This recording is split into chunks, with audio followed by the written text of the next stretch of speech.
Good morning, YouTube. Hope everything's off to a fine start at your house this morning. Today we're going over to take a look at a man's Kubota zero turn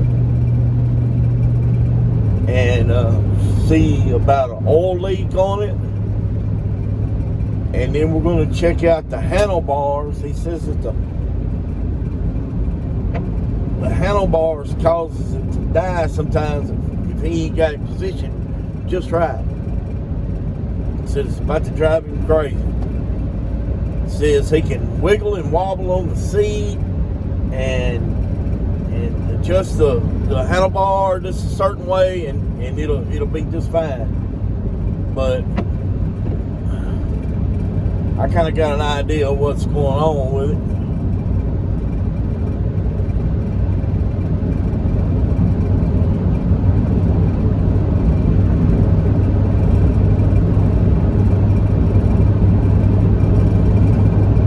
Now, it could have several different things. It could have a switch going bad in it. But I'm thinking more along the lines of the handlebars have been tweaked just a little bit due to the customer using it to help himself get on and off of the lawnmower. Now, he didn't do it on purpose, but, you know, helping him get up out of the seat. I'm guilty of the same thing.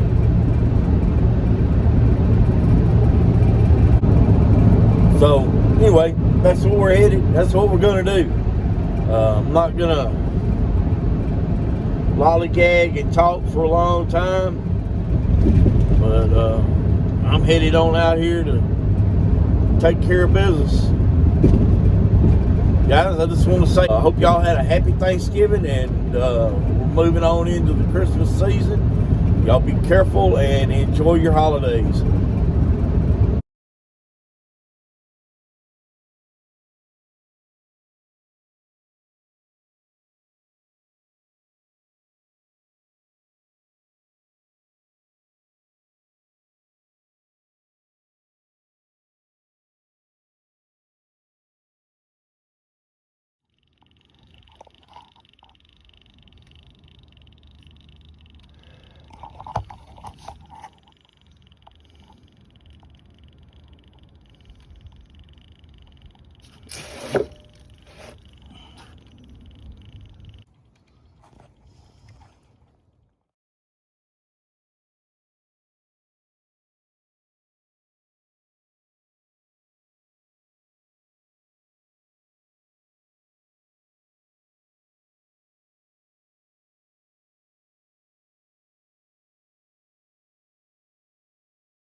All right, guys. Well, before we could really get started looking for the oil leak, which was pretty obvious where it was at, we had to fix three electrical problems. First, we had a bad parking brake switch. Second, we had a bad seat switch. And third, we had a problem with the wiring harness leading from the main harness up to the seat switch. It was actually too short, and it was causing itself to unplug and short out, and it ended up shorting out the seat switch. So once I got all of it together, one time it would work, and the next time it wouldn't. I'd let the seat down, let it back up, and it wouldn't work. And it's like, man, what's going on here? And I found where it was unplugging itself.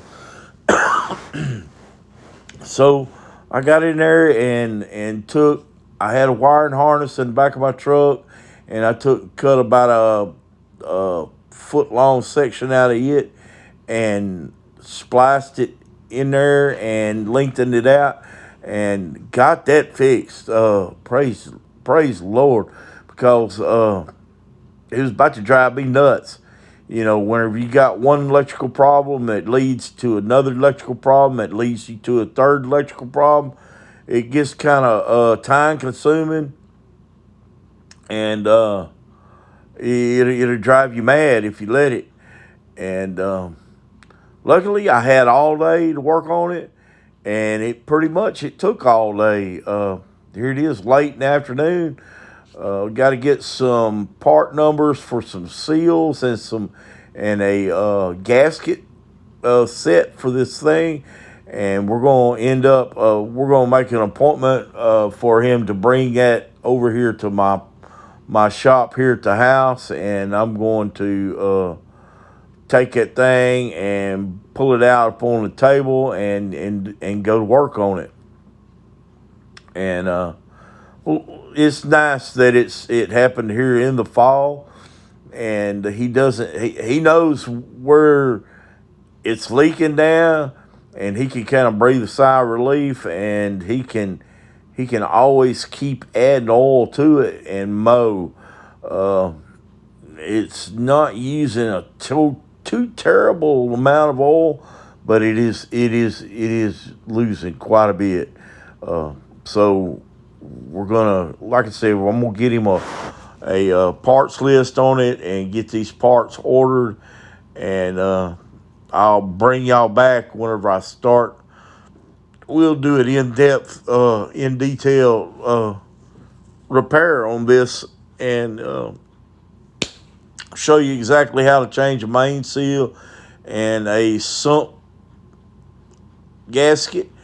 And we're gonna have to figure out, did you see that bubbling coming out of there, right there next to the temperature gauge, oil pressure gauge?